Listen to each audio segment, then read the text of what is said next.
अच्छा देखिए भक्तों श्रद्धालुओं की कितनी भीड़ है। और यह भीड़ आप देखिए बिना टिकट का कोई भी व्यक्ति नहीं है।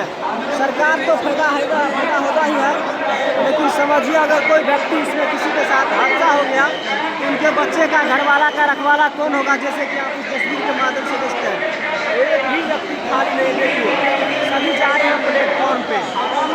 देखिए भगदड़ और भीड़ को देखिए, ये समझिए एक तरह से भगदड़ और भीड़ भी है। देखिए आप लोग कितनी भक्तों की यहाँ पे भीड़ है। भीड़ आप लोग देखिए चारों तरफ भीड़ ही भीड़ आप लोग को नजर आता होगा। देखिए भीड़ आप देख ले सकते हैं, अंदाजा